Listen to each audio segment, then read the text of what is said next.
अस्सलाम वालेकुम व्यूअर्स, मैं हूं समीना पाशा। कल साबिक़ वज़ीर-ए-आज़म इमरान खान साहब ने एक अहम इंटरव्यू दिया इमरान रियाज खान साहब को, और उस इंटरव्यू में उन्होंने माजी के कुछ औराक खंगाले और उसमें से काफ़ी सारी अहम बातें और दिल की बातें शेयर की हैं अवाम के साथ, पब्लिक की वो बातें बाजवा साहब से मुतल्लिक कि आखिर हो क्या रहा था, उनको क्या पता चल रहा था, कैसे चीज़ें मूव कर रही थी। तो काफ़ी सारी चीज़ें जो हैं उन्होंने अनफोल्ड की। इनमें से बहुत सारी चीज़ें ऐसी थी जो ऑलरेडी मुख्तलिफ सहाफ़ियों की ज़बानी या मुख्तलिफ वाक़यात की सूरत में ऑलरेडी सामने आ चुकी हैं, लेकिन कुछ चीज़ें ऐसी हैं जो कि इमरान खान साहब के ज़बान से सुनना और फिर उसको एक तरह से आप ये समझ लीजिए कि उनके दिल का हाल भी उसमें शामिल हो जाना, तो वो दोनों चीज़ें सुन के कुछ चीज़ें उन्होंने बड़ी ही इम्पॉर्टेंट की हैं उसमें, तो थोड़ी सी उसके हवाले से भी बात करेंगे। और साथ ही साथ मैं ये भी आपको बताऊंगी कि इमरान खान साहब ने इस इंटरव्यू में जो एक ख़ास बात की कि जनरल फैज़ को, जब DGISI जनरल फैज़ को जब उनके ओहदे से हटा दिया गया आर्मी चीफ जनरल क़मर जावेद बाजवा की जानिब से, तो फिर उसके बाद उन्हें इस बात का यकीन हो गया था कि अब इन्होंने इन्हें हटाना है। तो इससे एक दो चीज़ें और भी जो हैं वो अख्ज़ की जा सकती हैं। वो क्या है वो भी मैं आपको बताती हूँ। देखिए, रजीम चेंज ऑपरेशन जो सारा हुआ उसके अंदर इमरान खान साहब डायरेक्टली ये नहीं कह रहे थे कि इस्टेब्लिशमेंट मुलविस रही है, लेकिन एक तरह से जो इंटरव्यू में उन्होंने बातें की हैं उसमें उन्होंने इस बात को अब डायरेक्टली कहा कि इसमें इस्टेब्लिशमेंट बाकायदा मुलविस है। इससे पहले वो ये कह रहे थे कि जी ये सब बाकी लोग कर रहे थे लेकिन ये बचा सकते थे, इन्होंने बचाया नहीं। लेकिन अब ये चीज़ उन्होंने खुलकर वाज़े तौर पर की है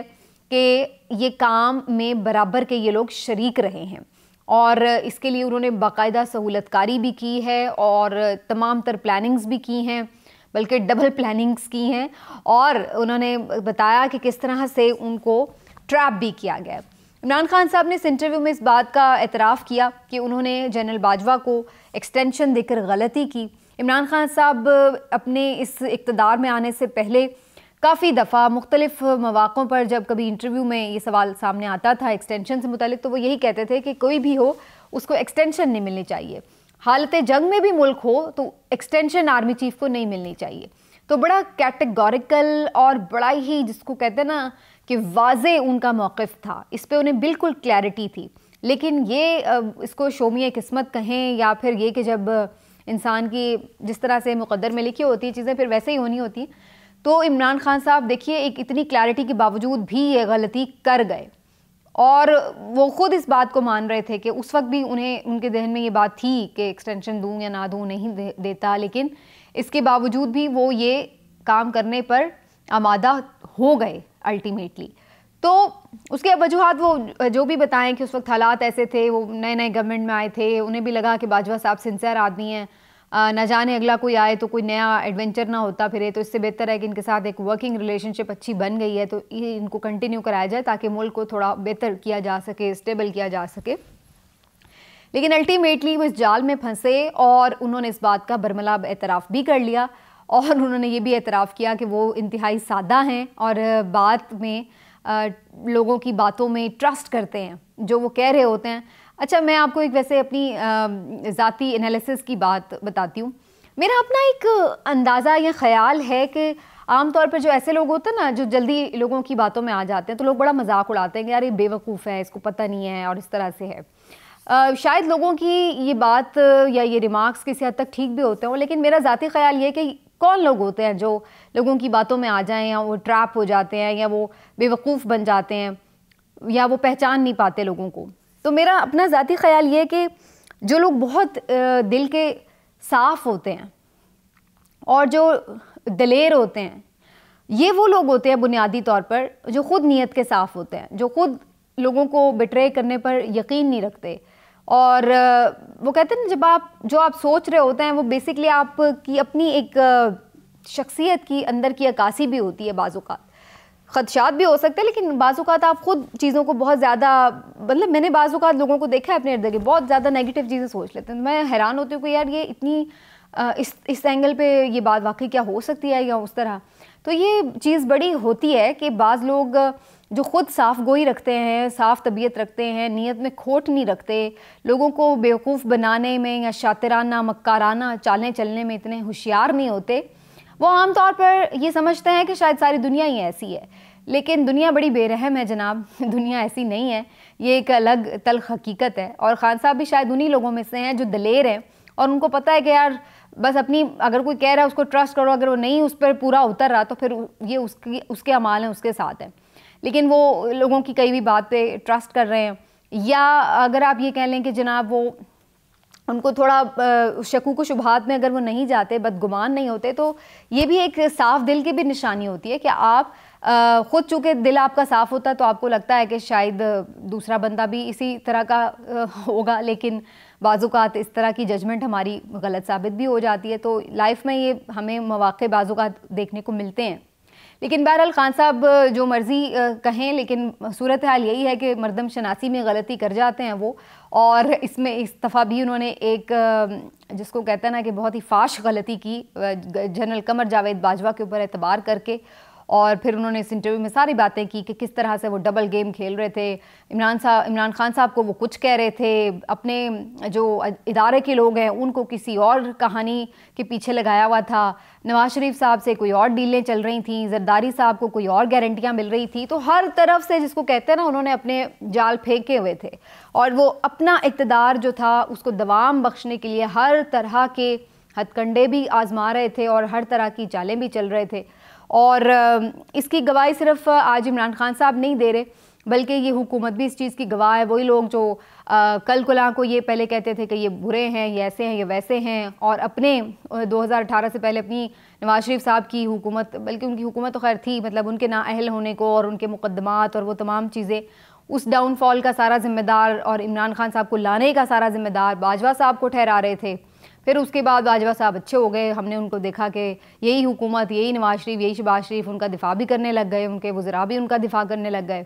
और अभी आप चंद दिनों में देखेंगे कि यही लोग दोबारा से जनरल बाजवा पर तनकीद भी कर रहे होंगे। तो इससे ये भी पता चलता है कि सिर्फ खान साहब ही जनरल बाजवा के बारे में ये राय नहीं रखते, बल्कि बाकी सियासतदानों की भी कमोबेश ऐसी ही राय नज़र आ रही है। और ख़ुद जिस तरह से चीज़ें हुई हैं, बहुत सारे सहाफ़ियों ने भी उसको आई विटनेस भी किया और बहुत सारी जो इत्तलात हैं उनके इदारे के अंदर से वो भी इसी तरह किए कि शायद अब वो लोग भी समझ चुके थे कि इनका जाना अब नागुज़ीर हो चुका है, बहुत इन्होंने जो करना था सब कुछ कर लिया। लेकिन बहरहाल खान साहब ने ये कुछ चीज़ों का एतराफ़ किया और उसके बाद उन्होंने बताया कि अब ये जो सारी, और आखिरी जो उनकी वो बात थी कि वो बाकी कुछ बातें तो वो ऑलरेडी ऑन रिकॉर्ड ला चुके हैं कि जी उन्होंने शौकत तरीन को भेजा, मईशत के बारे में बात करने की बात की, ये वो सारी बातें तो ऑलरेडी आ चुकी है। लेकिन 2-3 ये जो इंपॉर्टेंट बातें थी जो पहली दफ़ा मंजर आम पर आई, खुल के बाजवा साहब पर तनकीद उन्होंने की, उनकी डबल गेम्स की बात की और उनको ट्रस्ट करने के हवाले से जो बात की, एक्सटेंशन को गलती करार दिया। तो ये सारी चीज़ें उन्होंने ऑन रिकॉर्ड पहली दफ़ा से की। लेकिन एक चीज़ बड़ी इंपॉर्टेंट थी जिसको मैंने थोड़ा सा फिर अलग से एनालाइज़ भी किया कि उन्होंने जब ये बात की ना कि जनरल फैज़ हमीद को जब इन्होंने DGISI के ओहदे से हटाया, तो फिर उस वक्त मुझे पता चल चुका था कि अब ये मेरे पीछे हैं और इन्होंने अब मेरी हुकूमत को गिराना है। क्योंकि मुझे आमतौर अच्छा जनरल फैज़ साहब का जो एक पूरा अगर आप देखें मामला, तो ये बड़ा एक इंटरेस्टिंग भी है। और समहाउ आप देखते हैं कि शायद PTI से वाबस्ता बहुत सारे लोग और PTI के बहुत बड़े हामी तादाद में एक बहुत बड़ा अवाम का भी हिस्सा है जो कि जनरल फैज़ हमीद साहब को बड़ा लाइक करता है और उनको बहुत ज़्यादा वो एज ए आर्मी चीफ देखना चाहता था, उसका ख्वाहिशमंद था। ज़्यादातर उसमें से वही लोग हैं जो खान साहब के सपोर्टर हैं। अच्छा, मज़े की बात यह है कि ऐसा तो नहीं था कि कोई खान साहब हर रोज़ आके कोई जनरल फैज़ हमीद के गुन गा रहे हैं या उन्होंने कभी कहा कि भाई मैंने फैज़ हमीद को बनाना है। लेकिन उनके बारे में, जनरल फैज़ हमीद के बारे में एक तासुर शुरू से ये रहा कि वो खान साहब के हवाले से एक पॉजिटिव एटीट्यूड रखते हैं, उनके लिए वो एक यकीनी तौर पर ढाल की सी हैसियत भी रखते थे। और ख़ास तौर पर जब आप PMLN के मुख्तलिफ रहनुमाओं की, मरीम नवाज़ साहिबा की जनरल फैज़ हमीद के बारे में गुफ्तगू, उनके रिमार्क्स और उनके ऊपर तनकीद और ताने सुने, तो उससे आपको फिर पता चल जाता है कि फिर वाकई वो अगर उन्हें खटक रहे थे तो कुछ ना कुछ बात तो थी। जनरल फैज़ हमीद, मैं ये नहीं कहती कि कोई अनड्यू फेवर कर रहे थे, ज़ाहिर है वो प्राइम मिनिस्टर के अंडर थे और प्राइम मिनिस्टर साहब से डायरेक्टली उनका एक रिलेशनशिप होता है। फ़ौज की अगर आप हायरार्की की बात करें तो ज़्यादातर जो आर्मी चीफ हैं वो डायरेक्टली यानी प्राइम मिनिस्टर से डील कर रहे होते हैं, लेकिन बाकी अफसरान के साथ उस तरह से डायरेक्ट उनका उस ताल्लुक नहीं होता वज़ीर आज़म का, अंटर और अनलेस कोई उन्होंने स्पेशल किसी हवाले से को बात करनी हो। लेकिन DGISI जो हैं वो डायरेक्टली प्राइम मिनिस्टर को रिपोर्ट करते हैं, उनके साथ वो डायरेक्टली आप कहते हैं कि वर्किंग रिलेशनशिप में होते हैं। तो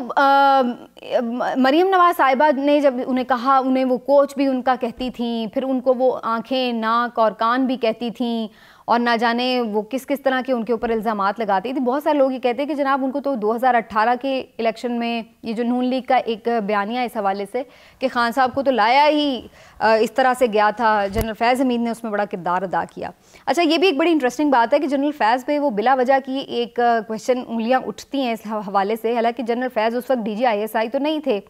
और जब यानी 2018 का इलेक्शन था, और दूसरा ये कि जनरल फैज़ हमीद उस वक्त जिस भी ओहदे पर थे और उस वक्त के DGISI जो भी हों या जिस भी कैपेसिटी में काम करें हों, वो क्या आर्मी चीफ की मर्ज़ी के बगैर ये कुछ कर सकते हैं? नहीं कर सकते। आर्मी चीफ ही किसी भी प्रोजेक्ट के पीछे होंगे तो फिर ही उनके जो मातहत अफसरान हैं वो ये काम करेंगे। कोई ऐसा तो नहीं था कि जनरल फैज़ हमीद जो कि उस वक्त ना DGISI थे, ना डायरेक्टली उस तरीके से किसी और कैपेसिटी में इमरान खान साहब को फ़ायदा पहुंचा सकते थे, तो वो डायरेक्टली तो नहीं उनको कोई अकेले ही अपनी ज़ाती हैसियत में उन्हें कोई फ़ायदे पहुँचा रहे थे। तो ये एक इल्ज़ाम बड़ा बेफजूल यानी बिल्कुल ही बेकार सा लगता है, फजूल लगता है कि अगर ये कहा जाए कि जी 2018 में उन्होंने कोई उनके लिए किया हो। लेकिन आफ्टर जब इमरान खान साहब ने DGISI उन्हें अपॉइंट किया, तो उसके बाद जो इमरान खान साहब के साथ एक वर्किंग रिलेशनशिप था उनका, अगर खान साहब उन्हें ट्रस्ट करते थे या उन्हें वो समझते थे कि उनके साथ बेहतर केमिस्ट्री है उनकी, तो इसमें कोई ऑब्जेक्शनेबल बात नहीं है। मेरे ख्याल से कोई भी प्राइम मिनिस्टर अगर किसी भी अपने DGISI के साथ बेहतर रिलेशनशिप रखता है या उसके साथ कंफर्टेबल है, तो इस पे तो दूसरे ममालिक को, दूसरे कोई भी मुखालिफिन को उस पर तनकीद करने की कोई वजह नज़र नहीं आती है। लेकिन चूँकि वो वाबस्ता थे खान साहब से, तो ये लोग उस पर तनकीद करते थे। उसके बाद भी मुख्तलिफ हालात में जब आपने देखा कि चुप सूरत हाल खान साहब के लिए बदलने लगी, तो उन्हें रिमूव करने के लिए कह दिया गया DGISI को आर्मी चीफ की जानिब से, जिस पर इमरान खान साहब थोड़ा अटक गए और फिर 2-3 महीने तक वो समरी पड़ी रही और खान साहब ने साइन नहीं किए, जिस पे काफ़ी बदमज़गी हुई। और फिर खुलकर पहली दफ़ा ये चीज़ सामने आई कि इमरान खान साहब के लिए सब कुछ अच्छा नहीं है और इस्टेब्लिशमेंट से एक पेज बाकी नहीं रहा और ताल्लुकात ख़राब हो गए हैं। और उसके बाद फिर चारों नाचार खान साहब ने दस्तखत कर दिए और जो नदीम अंजुम साहब हैं वो DGISI बन गए और चले गए फैज़ हमीद साहब पेशावर कोर में। पेशावर में भी जाकर मरीम नवाज साहिबा के हवाले से ये कहा जाता है कि उनको इस बात पे बहुत प्रॉब्लम थी कि KP में चूँकि PTI की हुकूमत है और वहीं पर पेशावर कोर में चूँकि जनरल फैज़ हमीद साहब भी हैं, तो फिर ये दोनों मिलके कुछ नई जो हैं मामलात को ना देख लें, तो इसलिए उन्होंने स्पेशली इस चीज़ को इंश्योर किया कि इनके दरमियान दूरी पैदा हो और फिर उन्हें फरमाइशी प्रोग्राम के तहत जो है वो बहावलपुर में तैनात कर दिया गया।